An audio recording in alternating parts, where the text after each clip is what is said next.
Tonight on KGW News, why body cam video of a Portland police officer shooting a suspect raises new questions. Plus, this particular situation could have been much worse. Stopped just steps away from a Vancouver school, how police caught two armed men they say were threatening to shoot a student. Then, Carmen Rubio reportedly racks up more than 150 traffic tickets and 6 license suspensions. Why the city commissioner running for Portland mayor says her history makes her a, quote, better leader. And later, downtown Portland on the upswing. The new summer tourism numbers finally showing a post-pandemic rebound.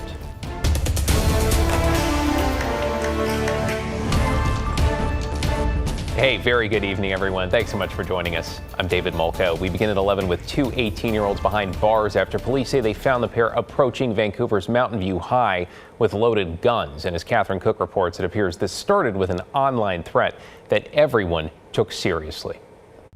Early Monday evening, students and staff head home for the day from Mountain View High School. A day like any other, the Vancouver police say almost wasn't. If things had gone a little bit differently one way or the other, it could be a different outcome. Public Affairs Manager Kim Kapp says it started when a student flagged school officials about a post they saw on Snapchat. It contained a threat to confront and shoot a student after class. School officials reported it to Vancouver police, which responded just in time. 2 patrol officers went to the school campus, saw 2 males approaching the school, detained them, and they were both armed. Here are the guns police say the men were carrying. Police arrested Mackay Parker and Xavier Johnson. Both are 18 and neither is a student in the Evergreen District.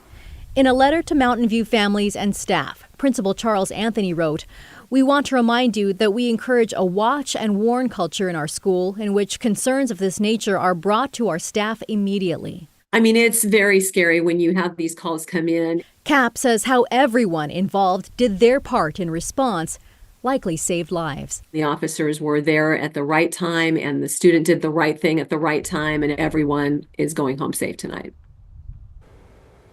Both suspects are lodged in the Clark County Jail. They face charges of attempted assault, unlawful possession of a firearm, possession of a firearm on school property, and felony threat. Police say there are no other suspects in this case. David. Thank you, Catherine. To get you caught up on tonight's other headlines now, the Clark County Sheriff's Office is investigating a report of a man trying to kidnap a 14-year-old this morning while she was on her way to school. Deputies say this was near Northeast 76th Street and 122nd Avenue, not far from Heritage High. The student telling deputies a man grabbed her from behind and tried to put a piece of fabric over her face. She was able to get away and run to school. Authorities described the suspect as a man with light brown skin, about 5'9", with black hair, who at the time was wearing oval-shaped glasses, a black hoodie and pants, and a black medical mask. Today, an Idaho judge granted a change of venue request for accused murderer Brian Koberger. Koberger charged with stabbing and killing 4 University of Idaho students nearly 2 years ago. His defense team argued strong emotions in the community and constant news coverage would make it impossible to find an impartial jury in Moscow, Idaho. They want the trial to be held in Boise or another large city in the state, though the judge did not specify where the trial would be moved. And Travel Portland says the Rose City just experienced its strongest summer of tourism since before the pandemic. Officials say June and July saw more than 2 million people downtown. That's the highest number since 2019. Meanwhile, hotels saw a more than 10% increase in room occupancy compared to last year, with some weekends nearly full. The study calls the numbers exciting news for our city and our recovery. This evening, nurses and healthcare workers from across the Portland Metro gathered in a Beaverton Park to remember and honor the life of Melissa Jubain, a nurse at Providence St. Vincent who was killed last week, allegedly murdered by her neighbor. Alma McCarty was at that vigil and now joins us in the newsroom. Alma? Well, David, this crime understandably shocked the community, but tonight her friends and loved ones chose to focus on her, remembering Melissa as a bright, bubbly person who'd chosen to become a nurse to help others. The moments that we had with Melissa are gifts, moments filled with laughter, friendship, and joy. Monday evening, friends of Melissa Jubain filled Ridgewood View Park. I love you, my sweet friend. Until we meet again. Comforting one another as they cope with the unexpected loss. The ability to be together with them during this time really means a lot. Last week, her colleagues at Providence St. Vincent called police when the 32-year-old nurse didn't show up for her shift. Days later, officers arrested her neighbor, 27-year-old Bryce Schubert, for his involvement in Jubain's disappearance.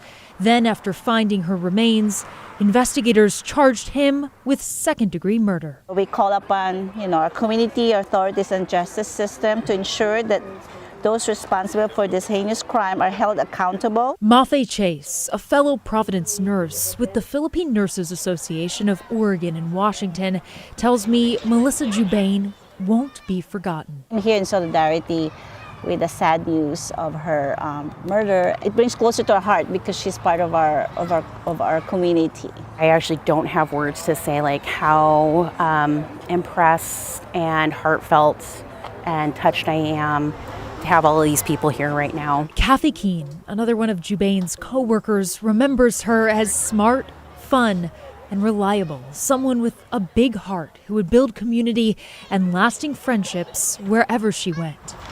Keene, along with so many others, are heartbroken by her death. It's somebody that you love and somebody that you have worked with, somebody that you've been elbow to elbow with at a bedside when things are going sideways, worked with through COVID. I mean, it's just a very different feeling.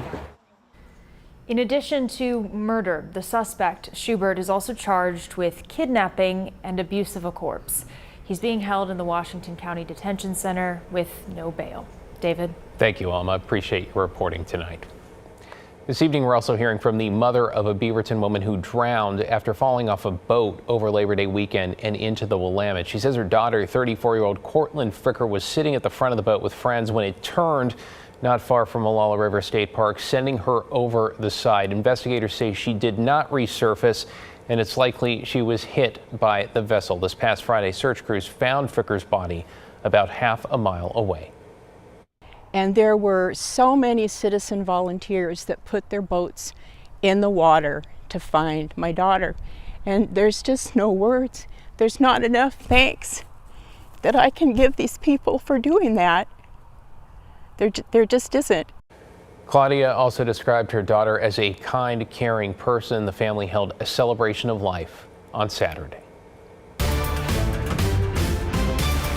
All right, let's get to elections headlines now. One of the leading candidates in the race to become Portland's next mayor reportedly facing questions over a pile of parking and traffic tickets and half a dozen driver license suspensions. The Oregonian found Carmen Rubio, who is a current city commissioner, had built up more than 150 parking and traffic violations over the last 20 years, and that at least 100 of them were sent to a collection agency. Rubio also reportedly had her license suspended 6 times for failing to pay the tickets or to appear in court. The Oregonian, which looked at court filings, says most of these infractions happened between 2009 and 2020. That is when Rubio was elected as a city commissioner. But the paper also reports she was fined for failing to update her vehicle registration in 2022, then fined again for the same reason in 2023. In a statement from her campaign to KGW, Rubio said, quote, "I've never hid the fact that in my younger years, I put my family, financial, and career obligations first. I now know and try very hard to never put my personal life on the back burner, even when times are tough." She went on to say that the experiences, quote, "make me a better leader because I have greater empathy for people who've gone through similar things." Well, tonight, Rubio's team also telling us her vehicle registrations are up to date and all tickets are paid. All right. Meanwhile, we are less than 24 hours out from the presidential debate between Vice President Kamala Harris and former President Donald Trump right here on KGW and NBC, though hosted and moderated by ABC News live from Philadelphia. And that means we'll have a half hour of KGW News tomorrow at 4, followed by NBC Nightly News at 4:30. Then at 5, it is special NBC News coverage with Harris and Trump set to square off at 6. And then we'll have a special edition of KGW News around 8 following the post-debate coverage. Also, immediately following the presidential debate, the candidates for Washington governor will face off. Democrat Bob Ferguson debating Republican Dave Reichert. That starts at 8. You can watch it live on KGW.com or on our streaming app, KGW+.